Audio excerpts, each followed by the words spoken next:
आज हम स्टार्ट करेंगे स्ट्रेंथ ऑफ मटेरियल का पार्ट थर्ड। ठीक है, तो पहला क्वेश्चन देखते हैं पार्ट थर्ड का। What is the total elongation of a prismatic bar of length L and cross section area A and Young's modulus of it material capital E hangs vertically under it own weight. ठीक है, तो ये हमारा condition दे रखा है। ठीक है, cross section area ये है इसका और ये प्रिज्मेटिक बार है। ठीक है, फ्रिंट ये आपका यहाँ पे फ्रिंट हैंग हो रहा है। ठीक है, W x wait of the portion below the section. ठीक है, एक्स के सेक्शन के नीचे ये आपका गामा ए एक्स है। ठीक है, the extension of entire bar can be obtained by integration the equation. तो हमको पता है कि अगर आपको इलोंगेशन निकालना तो ये आपका इंटीग्रेशन हो जाएगा delta D X equal to delta L integration of zero to L W X T X by A. ठीक है, अब simply delta L is equal to हो जाएगा zero to L gamma A X T X divide by A E. ठीक है, और फिर यहाँ से हो जाएगा जीरो टू एल। ठीक है, गामा बाई ई बाहर आ जाएगा एक्स इंटू टी एक्स। ठीक है, सिंपली इंटीग्रेशन कर देंगे delta L is equal to हो जाएगा gamma E by X square by two zero to L. तो यहाँ से delta L is equal to आ जाएगा gamma L square by two E. ठीक है, तो डब्लू क्या है, total weight of the bar. ठीक है, तो यहाँ से टोटल वेट, तो यहाँ से गामा इज इक्वल टू होता है डब्लू ए है, तो यहाँ वैल्यूज पुट कर देंगे तो delta L is equal to आ जाएगा आपका W L by two A E. ठीक है, ये डायरेक्ट भी आप याद कर सकते हो या डेरिवेशन भी याद कर सकते हो, hence option is the correct one. ठीक है, आप यहाँ चाहो तो डेरिवेशन भी देख सकते हो। ठीक है, नेक्स्ट प्रॉब्लम देखते हैं। Strain energy per unit volume that एक material can absorb without exceeding it proportional limit is called which is a modulus of resilience. ठीक है, नेक्स्ट प्रॉब्लम देखते हैं। क्योंकि if a cantilever beam of length L is subjected to a point load P acting in the downward direction at the free end and the flexure rigidity EI of the beam is constant, the elastic strain energy due to bending could be। ठीक है, ये आपको cantilever beam दे रखा है। ठीक है, तो यहाँ पे सॉल्व करके देखिए, ये कैंटिलीवर बीम दे रखा P point load free and पे है।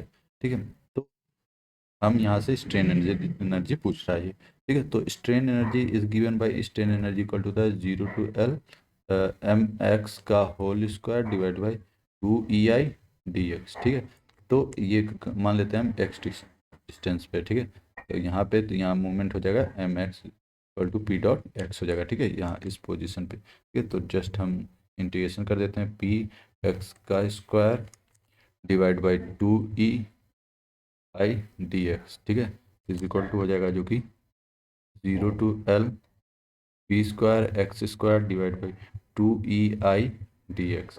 ठीक है, तो यहाँ से P square upon two E I common constant है तो बाहर आ जाएगा एक्स स्क्वायर डी एक्स। यहाँ से इंटीग्रेशन सिंपली कर देंगे P square two E I bracket में X X cube by three और जीरो टू एल।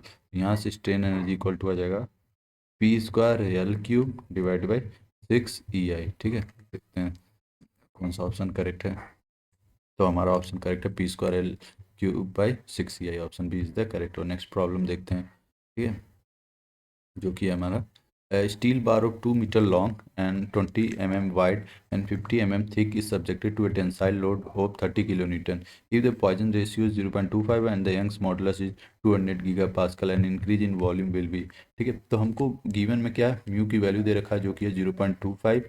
ठीक है, ई की वैल्यू दे रखा है जो कि है 200 into 10⁻³ newton per M square M cube, sorry cube नहीं स्क्वायर। ठीक है, और फिर हमको ये कंडीशन स्टील बार दे रखा है 2 मीटर का। ठीक है, 2 मीटर का स्टील बार है, 30 kN टेंसाइल लोड एक्ट कर रहा है इसके ऊपर। ठीक है, तो एक्सियल स्ट्रेस इक्वल टू होता है फोर्स अपन एरिया। तो फोर्स है 30 × 10⁻³ न्यूटन और एरिया आपका दरकार 20 × 15। ठीक है, ठीक है, तो ये आप जस्ट इसको आप सॉल्व करेंगे तो 100 MPa हो जाएगा। ठीक है, तो समीशन स्ट्रेस इन वाई और स्ट्रेस इन जेड डायरेक्शन क्या है, जीरो कंसिडर। और वॉल्यूमेट्रिक स्ट्रेन इक्वल टू होता है stress in X direction plus stress in Y direction plus stress in Z direction divide by E bracket में 1 - 2 mu. ठीक है, तो यहाँ से वॉल्यूमेट्रिक स्ट्रेन आ जाएगा 100 डिवाइड बाई 200 इंटू 10⁻³। ठीक है, 1 - 2 इंटू 0.25 म्यू की वैल्यू। यहाँ से जस्ट आप सॉल्व करेंगे वॉल्यूमेट्रिक स्ट्रेन आ जाएगा 2.5 इंटू 10⁻⁻4, ठीक है। बट हमसे पूछा वॉल्यूम की, तो वॉल्यूम इस increase volumetric strain divide multiply by volume. 2.5 into 10⁻⁴ into ये 2 मीटर दे रखा है, तो 2000 इंटू 20 इंटू 15, ठीक है। तो यहाँ से आ जाएगा आपका 150 mm³ ये हमारा चेंज हो जाएगा, जो कि हो जाएगा option B is the correct one. Next problem देखते हैं, जो कि है when a rod bar material with diameter of 37.5 mm, length of 2.4 mm, Young's modulus of 110 giganewton per meter square and shear modulus 42 giganewton per meter square is stressed for 2.5 mm, its bulk modulus will be nearly, ठीक है। तो हमको पता है E is equal to होता है 2g1 + mu, ठीक है।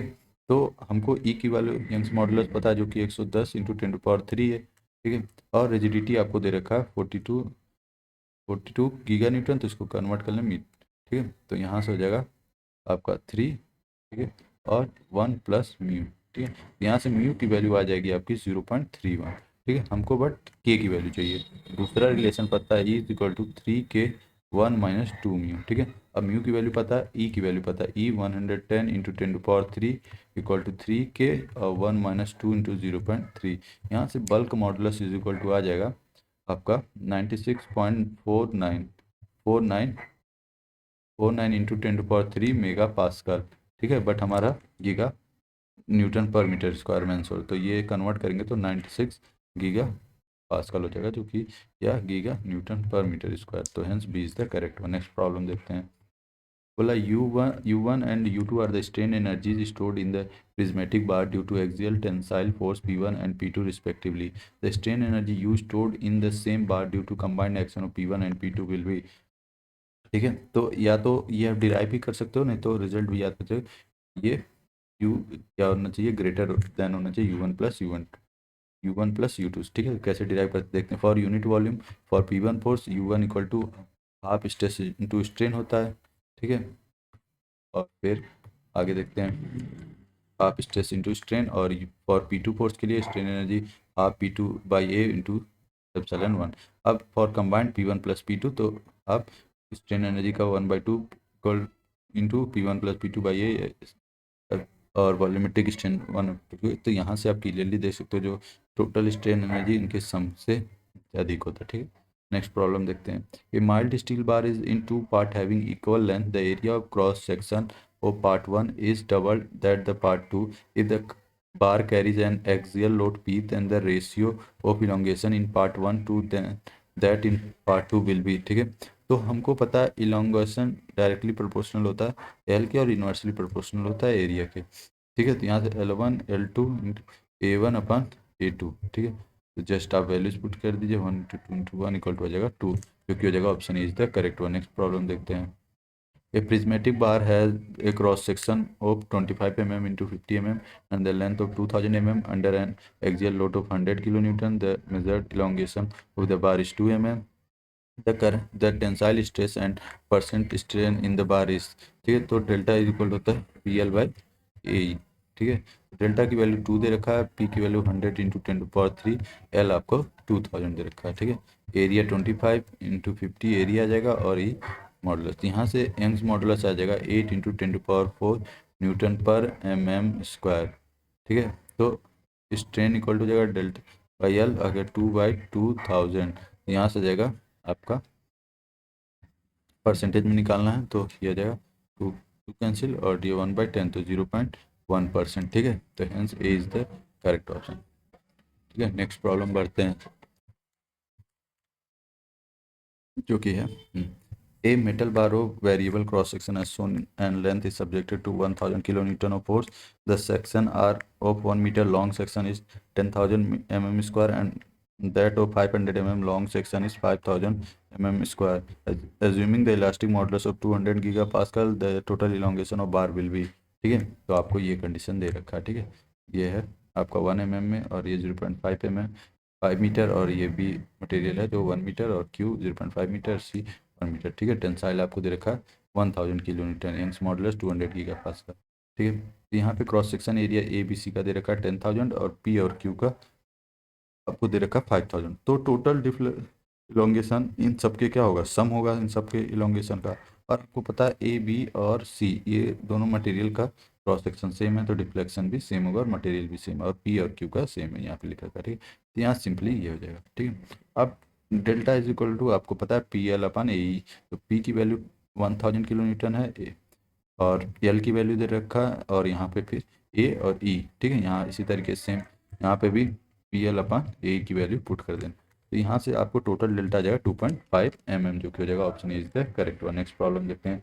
While calculating the elastic modulus, the stress difference between 2 points under consideration is 40 megapascal and the strain difference is 2000 into 10 to the power minus 6. The elastic modulus of the material is in gigapascal is, ठीक है। तो हमको delta sigma दे रखा है 40 mega pascal, ठीक है, और delta strain की वैल्यू दे रखा है 2000 इंटू 10 टू पावर माइनस 6, ठीक है। तो हमको पता है Young's modulus equal to delta sigma by delta epsilon, तो 40 mega pascal divide by 2000 into 10 to power minus 6, यहाँ से यंग्स मॉडुलस हो जाएगा 20 गीगा पास्कल, ठीक है। तो hence D is the correct option. Next problem देखते हैं। A circular steel bar of 2 mm diameter carries a tensile load of 30 kilonewton if Young's modulus 2 into 10 to the power 7 Newton per mm square, the elongation in 30 centimeter length of the bar will be, ठीक है। तो देखते हैं यहाँ पे D की value दे रखा है आपको 2 सेंटीमीटर, ठीक है। यह फोर्स दे रखा है 30 किलो न्यूटन, ठीक है। एल की वैल्यू दे रखा है 30 सेंटीमीटर। एरिया इक्वल टू हो जाएगा π/4 डी स्क्वायर, तो यहाँ से आ जाएगा π/4 इंटू डी की वैल्यू 2 का स्क्वायर, जो कि आ जाएगा 3.14 सेंटीमीटर स्क्वायर। अब ई की वैल्यू दे रखा आपको 2 इंटू 10⁻7 न्यूटन पर mm स्क्वायर, ठीक है। स्ट्रेस इज इक्वल टू आपको पता है स्ट्रेस इक्वल टू होता है फोर्स अपॉन एरिया, ठीक है। तो यहाँ से फोर्स 10 इंटू 30 इंटू 10⁻3, तो 3.14, तो यहाँ से आपको स्ट्रेस मिल जाएगा, ठीक है। ये स्ट्रेस की वैल्यू आपको पता है कि स्ट्रेस, और हमको पता है कि Young's modulus into epsilon equal to stress, तो यहाँ से हो जाएगा आपका, ठीक है। तो Young's modulus into delta L by L into stress, ठीक है। अब यहाँ से हम पुट करेंगे delta L equal to two P into L by E, ठीक है। तो यहाँ से अब जस्ट हम क्या करेंगे, देखते हैं वैल्यूज पुट करते हैं। पी की वैल्यू 10⁻3 इंटू एल की value 30 divide by 3.14 into 2 into 10⁻7, यहाँ से पी की वैल्यू आ जाएगी, पी की वैल्यू आपको ऑलरेडी पता है 9 इंटू 628, ठीक है। और यहाँ से डेल्टा एल की वैल्यू आपको हो जाएगा 0.1433 mm, ठीक है, जो किया जाएगा ऑप्शन, तो ये वैल्यू थोड़ी सी गलत है, 0. नहीं सही 1433 आ जाएगा, जो कि हो जाएगा option B is the correct, ठीक है। नेक्स्ट प्रॉब्लम देखते हैं। When a rectangular bar of length L, width B and the thickness T is the subjected to pull of P, then volumetric strain is which is E bracket 1 minus 2 by M होता है, ठीक है। आप चाहो तो derivation देख सकते हो। नेक्स्ट प्रॉब्लम देखते हैं। At room temperature, the rod are shown in figure. When temperature is right, what is the nature of the stress developed in each rod if Young's modulus of aluminum is less than Young's modulus of steel and alpha of aluminum is greater than alpha of steel, ठीक है। तो यहाँ से आपको clearly visible है compression aluminium में हो जाए, एल्युमिनियम एंड स्टील में हो, ठीक। नेक्स्ट प्रॉब्लम देखते हैं। Calculate the maximum stress acting on the cross section of the following element, ठीक है। P1 की वैल्यू दे रखा 45 किलो न्यूटन, P2 की value 445 kilo Newton, P4 130 kilo Newton, ठीक है। तो यहाँ से आप for equilibrium condition horizontal force 0 होना चाहिए, यहाँ से P3 की वैल्यू आ जाएगी आपको 530 किलो न्यूटन, ठीक है। FPT बनाने के बाद आपको हर एक एलिमेंट पे कितना फोर्स एक्ट कर रहा है वो आपको और उसका नेचर पता चल जाएगा, कंप्रेसिव या टेंसाइल। तो मैक्सिमम फोर्स क्या है 400 किलो न्यूटन, ठीक है। इसको न्यूटन में कन्वर्ट करें, एरिया आपको 200 इंटू 100 mm स्क्वायर। अब मैक्सिमम स्ट्रेस फोर्स अपन एरिया, जो मैक्सिमम फोर्स होगा वही मैक्सिमम स्ट्रेस देगा, ठीक है। तो यहाँ से आ जाएगा आपको 20 न्यूटन पर mm स्क्वायर, ठीक है। नेक्स्ट प्रॉब्लम देखते हैं। A bar of length L and cross section area B into D is subjected to an axial force P. Young's modulus of material is E. Poisson ratio 1/m. What is the change in volume? तो आपको पता है delta V is equal to होता है PL E bracket में 1 minus 2/m, जो कि है option A is the correct one. ठीक है, नेक्स्ट प्रॉब्लम देखते हैं। A steel bar having cross section area of 100 pi mm square is subjected to a tensile force of 50 kilonewton. Determine the tensile stress. तो tensile stress equal to force upon area, तो force आपको दे रखा है 50 into 10⁻³ divide by area, जो कि हो जाएगा 100 into pi into 10⁻⁻6 meter square. ठीक है, ये न्यूटन में। अब यहाँ से आपका आंसर आ जाएगा 159.5 मेगा पास्कल। ठीक है, hence option C is the correct one. ठीक है, नेक्स्ट प्रॉब्लम देखते हैं, जो कि है stress in a steel bar is given as 250 kilonewton per meter square and the length of the bar is 40 meter. Calculate the shortening of the bar is Young's modulus 2.14 into 10 to 5 Newton per mm square. तो Young's modulus equal to stress upon strain होता है, strain equal to stress upon Young's modulus. Strain को delta L by L लिख सकते हैं और stress upon Young's modulus, यहाँ delta L equal to हो जाएगा stress upon Young's modulus into L. यहाँ पे स्ट्रेस की वैल्यू दे रखा है आपको, एल की वैल्यू दे रखा है, ठीक है, ई की वैल्यू दे रखा है। यहाँ से जस्ट आप सॉल्व करेंगे तो आ जाएगा 0.0467 mm।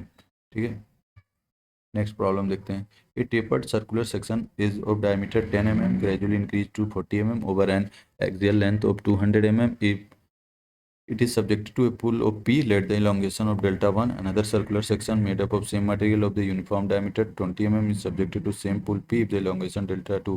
Which of the following statement is true? ठीक है, फॉर टेपर्ड सर्कुलर सेक्शन, तो delta 1 equal to 4 PL upon pi D1 D2 into E. तो यहाँ से आपको P पता है और P की वैल्यू P है, अब मान लेते हैं, और फिर L की वैल्यू 200 और यहाँ से D1 D2 की वैल्यू हम पुट कर देंगे, तो यहाँ से डेल्टा 1 इक्वेशन 1 मिल जाएगा।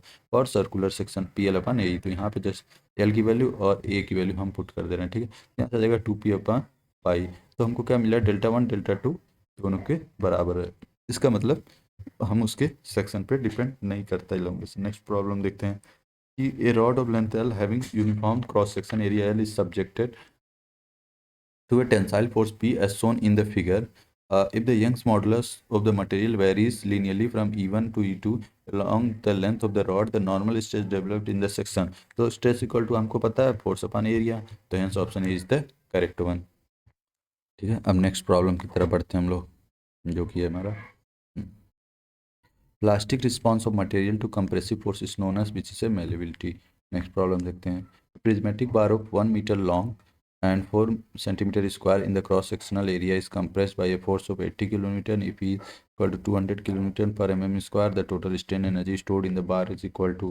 ठीक है, तो उसके लिए formula P square L upon 2AE। ठीक है, तो यहाँ से P की वैल्यू दे रखा है आपको 80 इंटू 10⁻³ इंटू इसका स्क्वायर। ठीक है, और L की वैल्यू आपको दे रखा 1 मीटर। ठीक है, और mm में कन्वर्ट कर लिया हमने लेंथ को, और फिर 2A की वैल्यू 400 इंटू ई 200 इंटू 1000। ठीक है, यहाँ से हमारा सॉल्व करेंगे, हम आ जाएगा 40 kilo newton into mm square. ठीक है, नेक्स्ट प्रॉब्लम देखते हैं। Phenomenon of the decrease resistance of the material to repeated stress is called which is the fatigue. ठीक है, नेक्स्ट प्रॉब्लम देखते हैं। Creep of a material is, तो creep हमको पता है कंटिन्यूस डिफॉर्मेशन टाइम के साथ सस्टेंट लोडिंग की वजह से होता है। ठीक है, नेक्स्ट प्रॉब्लम देखते हैं, जो कि let the strain produce in length and diameter of A cylindrical rod of V 0.02 and 0.005 respectively, then the volumetric strain is given by। तो वॉल्यूमेट्रिक स्ट्रेन फॉर सिलेंडर, तो लॉन्गिट्यूडनल स्ट्रेन और diametrical strain दे रखा है। तो volumetric strain equal to होता है longitudinal strain plus 2 times of diametrical strain. ठीक है, तो जस्ट आप लॉन्गिट्यूडनल स्ट्रेन की वैल्यू रखेंगे और डायमेट्रिकल स्ट्रेन की वैल्यू रखेंगे। यहाँ सॉल्व करें तो वॉल्यूमेट्रिक स्ट्रेन 0.01 आ जाएगा। नेक्स्ट प्रॉब्लम देखते हैं। Material with large deformation at failure is termed which is a ductile. ठीक है, नेक्स्ट प्रॉब्लम देखते हैं। The diameter of tapering rod varies from D to D/2 in the length of L meter if it is subjected to an axial tension of P, the change in length is which is 8PL upon pi ET square। ठीक है, next problem देखते हैं। The ratio of load share by part AB and BC of the bar shown is. ठीक है, तो हमसे क्या पूछा है, रेशियो पूछ रखा है। ठीक है, तो हाँ, तो यहाँ से हमको पता है कि ये 2L/3 है, इसका रिएक्शन RA और A दोनों बराबर होगा, तो यहाँ पे L/3, यहाँ से RC अपन RC। ठीक है, तो RC इक्वल टू क्या है, P माइनस RA। ठीक है, तो यहाँ से आप इलोंगेशन का वो निकाले, डेल्टा AB और plus delta BC equal to 0 हो जाएगा। तो 2L/3 डिवाइड बाई AE।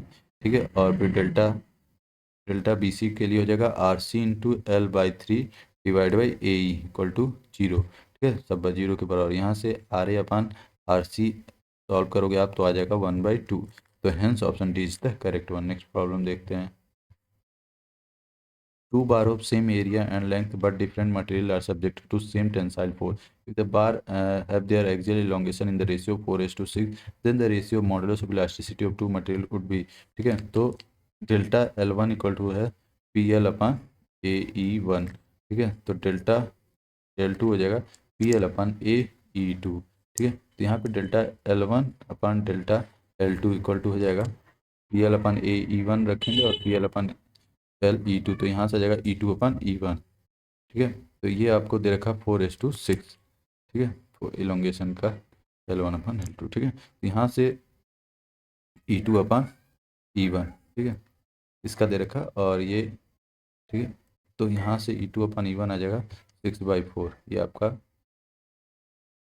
ये 1/E1 है 1/E2, ठीक है, तो यहाँ से आ जाएगा 6/4, ठीक है, जो कि हो जाएगा हमारा B option is the correct one. Next problem देखते हैं कि a brass tube has enclosed a steel bar and they have equal cross-sectional area. The Young's modulus of elasticity 200 gigapascal and 100 gigapascal of steel and brass respectively. Then the ratio of the stress developed in the steel bar to that in the brass tube under compression is, ठीक है, तो यहाँ से sigma steel upon Young's modulus of steel into sigma brass stress in brass divide by Young's modulus in brass, तो stress in steel by 200 और तो stress in brass divide by 100, तो यहाँ से रेशियो आ जाएगा इनका जो कि आ जाएगा 2, ठीक है, तो hence option D is the correct one. Next problem देखते हैं जो कि है strain energy stored in A solid circular shaft under pure torque per unit it volume, ठीक है, तो ये हमको याद है क्यू की पावर 4/4c होता है।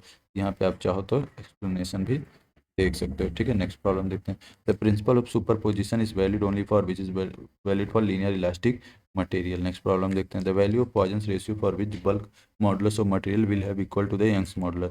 आपको के की वैल्यू ई के बराबर दे रखी है और हमको फॉर्मूला याद है ई इक्वल टू 3k ब्रैकेट में 1 - 2 म्यू। यहाँ पे वैल्यूज पुट करेंगे, बल्क मॉडुलस की जगह यंग्स मॉडुलस रख लो, ठीक है आप, तो यहाँ से आपका म्यू की वैल्यू आ जाएगा 0.33। नेक्स्ट प्रॉब्लम देखते हैं।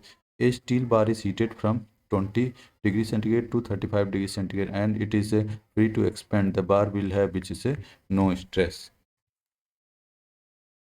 ठीक है। नेक्स्ट देखते हैं। If a solid steel sphere of 10,000 centimetre cube subjected to a uniform hydrostatic pressure of 700 × 10⁴ kgf per meter square, then the decrease in volume of the sphere for 1/k 6 × 10⁻11 kgf per meter square, ठीक है। तो यहाँ से volume आपको दे रखा है 10,000, ठीक है, सेंटीमीटर क्यूब। अब फोर्स दे रखा है सेव हाइड्रोस्टैटिक फोर्स दे रखा है 700 × 10⁴ kgf पर मीटर स्क्वायर, ठीक है, और 1/k की वैल्यू दे रखा है 6 × 10⁻11 kgf पर मीटर स्क्वायर, ठीक है। तो यहाँ से बल्क मॉडुलस इक्वल टू होता है हाइड्रोस्टैटिक फोर्स अपन डेल्टा V/V। यहाँ पे जस्ट हम value delta V equal to हो जाएगा PV/K। यहाँ पे सारी वैल्यूज आप जस्ट पुट कर दो 700 × 10⁴ × 10⁴ × 6 × 10⁻11, ठीक है, तो यहाँ से आपका डेल्टा V इक्वल टू आ जाएगा 4.2 सेंटीमीटर क्यूब, ठीक है, तो देखते हैं, ठीक है, यहाँ से C is the correct one. Next problem देखते हैं जो कि if temperature change from T0 to T in the sample bar with both in constant and having modulus of elasticity E and the thermal coefficient alpha, the thermal stresses due to in the temperature rise which is E alpha T minus T0। C option is the correct one। next problem देखते हैं। A circular solid uniform metal of cross section area A and length L is hanging vertically from its upper end. If the bar is having weight of W and modulus of rigidity E, the total elongation of the bar due to its own weight will be which is WL/2AE होता है, ठीक है। Next problem देखते हैं जो कि हो जाएगा volumetric strain of the sphere of the diameter increasing from D1 to D2 is equal to which is equal to 3 × D2 - D1/T1, ठीक। If a circular rod having Poisson ratio mu is subjected to an axial pull and if the strain is E, then the lateral strain is equal to which से -μE, ठीक है। Next problem देखते हैं। For linear elastic system displacement function varies which से linearly compared to mild steel cast iron has, तो cast iron के पास क्या होता है, हाई कंप्रेसिव स्ट्रेंथ तो होता है, टेंसाइल स्ट्रेंथ तो नहीं होता है, और देखते हैं, और लो कंप्रेसिव स्ट्रेंथ नहीं होता है, लो टेंसाइल स्ट्रेंथ होता है, ठीक है। तो है option statement 1 and 4 is correct. Next problem देखते हैं, isotropic hardening is associated with which is A dilation of yield surface. A pull of 20 ton is suddenly applied to a rod of cross section area 40 centimeter square. The stress produced in the rod is equal to, तो stress equal to क्या होता है, force upon area, just value force की value दे रखा है 20 t और divide by area 40 दे रखा है, ठीक है। यहाँ से आ जाएगा 0.5 t पर सेंटीमीटर स्क्वायर, जो कि हो जाएगा option A is the correct one, ठीक है। यहाँ पे रॉन्ग दे रखा है, ये होगा, ठीक है। नेक्स्ट प्रॉब्लम देखते हैं, late the stress produce in the length and, ठीक है, यहाँ sorry for sudden applied load क्या होता है, 2 टाइम्स हो जाता है straight for gradually applied load के, तो इसलिए 1 हो जाएगा, ठीक है, 1 टन पर centimetre square, B is the correct one, ठीक है sir. Next problem, let the stress produce in the length and the diameter of cylindrical rod of alpha and beta respectively, then the volumetric strain is given by, which is given by alpha plus 2 beta, ठीक है। Next problem, अभी just हमने इस पर एक problem भी देखा है। नेक्स्ट प्रॉब्लम देखते हैं, a rod of length L is hanging vertically and carries a load P at the bottom, if the weight per unit length of the rod be W, then the tensile force in the rod at the distance of y from the support is given by, which is given by p plus wl minus y, ठीक है। Next problem देखते हैं, what is the tensity which is the ultimate strength in tension, the Poisson ratio of the material is 0.25, the ratio modulus of rigidity to Young's modulus will be, which is 0.4 होगा, ठीक है। आप चाहो तो इसको कई बार देखा इस तरीके से, E is equal to 2g bracket में 1 प्लस म्यू का फॉर्मूला यूज़ करके, ठीक है। नेक्स्ट प्रॉब्लम देखते हैं, a rod of length L and uniform cross section area A is rigidly fixed at its top and it hanging at any section which is at distance x from the lower end, the stress due to self weight is proportional to, तो हमको पता है self wait किसके proportional होता है, self weight equal to the rho x into A by A, जो कि होता है एक्स के, तो option C is the correct one. अब हम नेक्स्ट प्रॉब्लम देखते हैं, जो कि है, the member with a cross section of A and length L is subjected to a force P, if Young's modulus is C then the linear strength will be which is A P by A. ठीक है, next problem देखते हैं, how much fraction strain is commonly adopt border between brittle and ductile material which is a 5%। Next problem देखते हैं, if each dimension of a rectangular bar is triple then elongation due to self weight will be how much time initial values which is the 9 times, ठीक है। यहाँ पे आप चाहो तो explanation भी देख सकते हो, ठीक है।